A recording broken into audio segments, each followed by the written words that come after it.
Kaixo lagunok, sarri kotatutako taldearen euskerazko abestirik ezagunetariko bat da.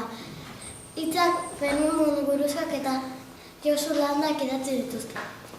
Abestia idazteko Ruper Ordorikak ere lagundu zien kortatutako musikariei eta letra 1985 urtean idatzi zen.